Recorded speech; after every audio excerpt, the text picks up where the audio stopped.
Good morning, my dear student. Pay attention to what I will teach today. Today I will teach temperature coefficient. ताप गुणांक. ताप गुणांक क्या है?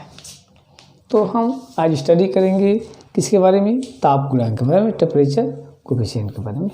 है क्या? तो कह रहा है कि जो टेम्परेचर है, ताप का जो अभिक्रिया की दर है उस पर बहुत प्रभाव पड़ता है. ताप अभिक्रिया की दर को जो है कि बहुत इफेक्ट करता है. हर जो है कि अभिक्रिया के लिए जो ताप का प्रभाव होता है, हर अभिक्रिया दर के लिए जो ताप का इफेक्ट होता है, प्रभाव होता है, वो अलग अलग होता है. लेकिन मैक्सिमम अधिकांशतः ऐसी अभिक्रियाएं होती है जो कि हर 10 डिग्री टेम्परेचर इंक्रीज करने पर, हर 10 डिग्री टेम्परेचर इंक्रीज करने पर उसका जो वेग स्थिरांक होता है, रेट कांस्टेंट, 2 गुना या 3 गुना हो जाता है. तो ताप के इस प्रभाव को, जो कि वेग को 2 गुना या 3 गुना करता है, उसको हम ताप गुणांक से प्रदर्शित करते हैं. ताप के इस प्रभाव को, जिस प्रभाव के कारण वो अभिक्रिया ताप 10 डिग्री सेंटीग्रेड बढ़ाने पर 2 गुना या 3 गुना हो जाती है, ताप के इस प्रभाव को, ठीक है ना, हम व्यक्त करने के लिए ताप गुणांक के द्वारा इस प्रभाव को व्यक्त करते हैं. मीन्स ताप गुणांक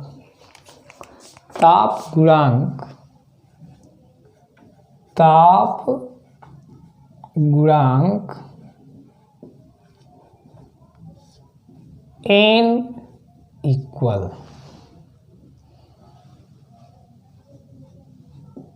वेग स्थिरांक ताप T पर प्लस T डिग्री सेंटीग्रेड बटे वेग स्थिरांक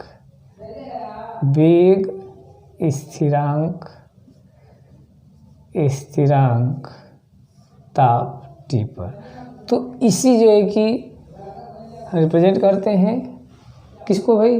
तो हर 10 डिग्री सेंटीग्रेड टेम्परेचर बढ़ाने पर मैक्सिमम अभिक्रियाएं ऐसी होती है, अधिकांश अभिक्रियाएं जिनका ताप वेग स्थिरांक 2 या 3 गुना हो जाता है. ठीक है. तो कहने का मतलब ये है कि हम इंग्लिश में दिखाना चाहेंगे तो कैसे कहेंगे भाई? तो कह सकते हैं कि temperature effect the rate of reaction. Temperature effect the rate of reaction. Maximum reaction, the rate of maximum reaction become double or triple if temperature increases 10 degree each time. Means her 10 degree temperature को increase करने पर जो अभिक्रिया का दर है, rate of reaction है, वो double और ट्रिपल हो जाता है. To express the effect of temperature we use a method that is known as temperature coefficient. तो express the effect of temperature and the rate of reaction, that is known as temperature coefficient. Temperature coefficient is a pattern by which we express the effect of temperature and the rate of reaction. ठीक है. तो हम we can express the temperature coefficient. तो temperature coefficient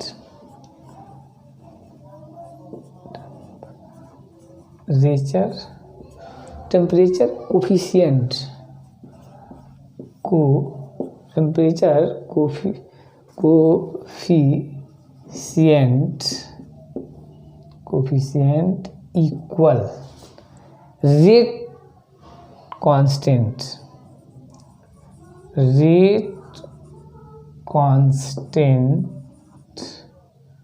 T plus 10 degree by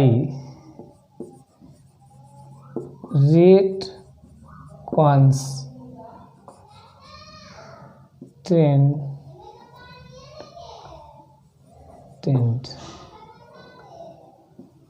tent T. Okay, तो this representation is known as temperature coefficient. Pay attention, आगे हम लोग proceed करते हैं और ध्यान देते हैं। कह रहा है कि प्रभावी टक्कर के लिए अणुओं के पास देहली ऊर्जा से कुछ निश्चित ऊर्जा की आवश्यकता होती है। इसके लिए प्रभावी टक्कर के लिए अणुओं के पास देहली ऊर्जा से कुछ अधिक ऊर्जा की आवश्यकता पड़ती है। कैसे हम कह सकते हैं कि to give effective collision molecules possesses extra energy except of threshold energy. The molecules which provide effective collision which has extra energy to except of threshold energy से एक्स्ट्रा एनर्जी अणुओं के पास मॉलिक्यूल्स के पास होनी चाहिए। सेकंड कह रहा है कि ताप T पर सभी अणुओं के पास एक समान गतिज ऊर्जा नहीं होती है। ताप T पर सभी अणुओं के पास एक समान गतिज ऊर्जा नहीं होती है। At temperature T all molecules does not possess equal amount of kinetic energy. At temperature T all molecules does not possess equal amount of kinetic energy. अणुओं का कुछ अंश जो निश्चित ताप पर निश्चित गतिज ऊर्जा रखता है उसको हम ग्राफ के द्वारा प्रदर्शित कर सकते हैं। अणुओं का कुछ अंश fraction of molecules which possesses extra energy to the threshold energy that is represented as graph, that is shown in graph. उसको हम ग्राफ पर रिप्रेजेंट करते हैं। The graph, peak of graph, top of graph represent the fraction of molecules which possesses maximum kinetic energy.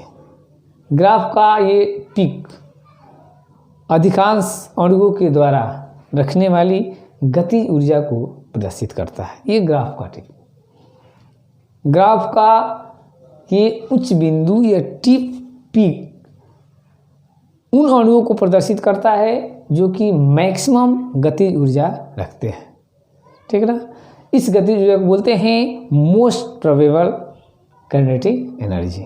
The top of peak of graph represent the fraction of molecules which possesses extra kinetic energy, maximum kinetic energy, that is known as most probable kinetic energy. And the point A represent the threshold energy. Point A represent the threshold energy and the fraction of maximum molecules represent the which possesses kinetic energy represented as the peak of graph. While जबकि छायादार भाग A, B, C, D उन अणुओं को अंश को दर्शाता है जो कि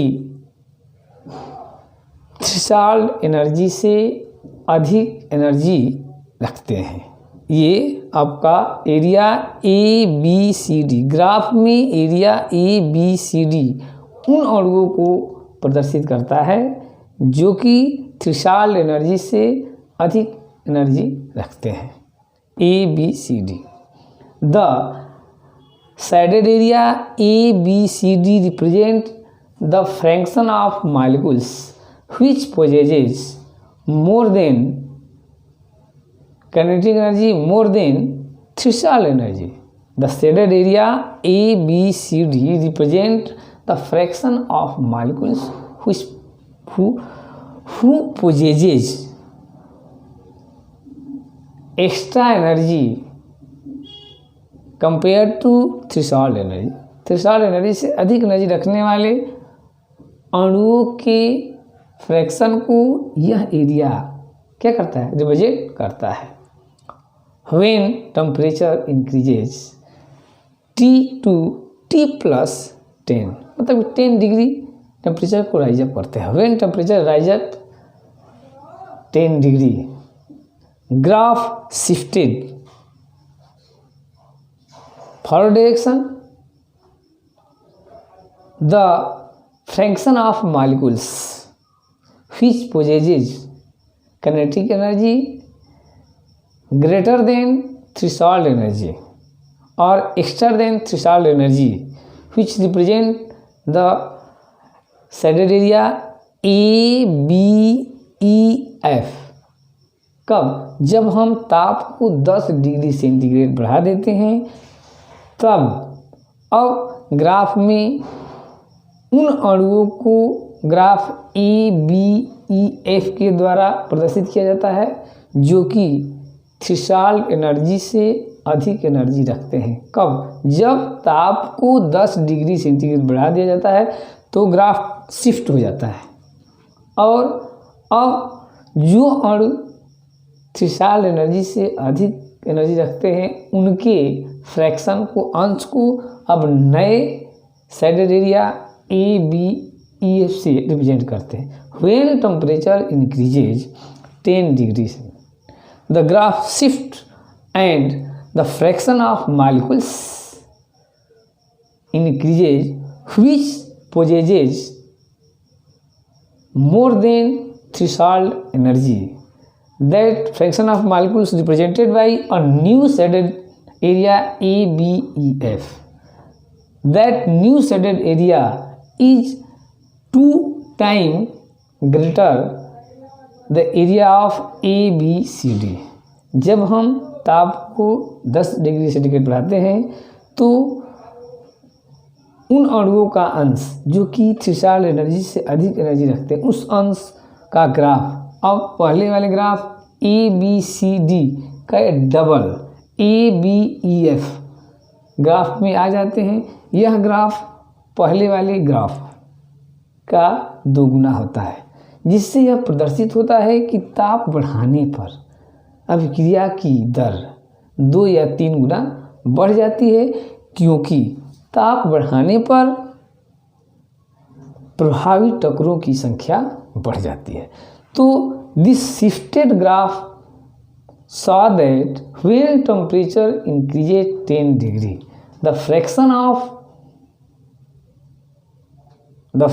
of molecules which possesses extra than threshold energy is doubled, then the rate of reaction double because after increasing the temperature the molecules which give effective collision the function is double and rate of reaction double because after increasing the temperature the number of effective collision is increases। तो ये हो गया आपका ताप गुणांक, temperature coefficient और इसके बाद जो है कि ये उसका जो है कि आपका एक्सप्लेनेशन। इसको स्टडी कीजिए बढ़िया से और नेक्स्ट टॉपिक के लिए नेक्स्ट वीडियो मिलते हैं। तब तक के लिए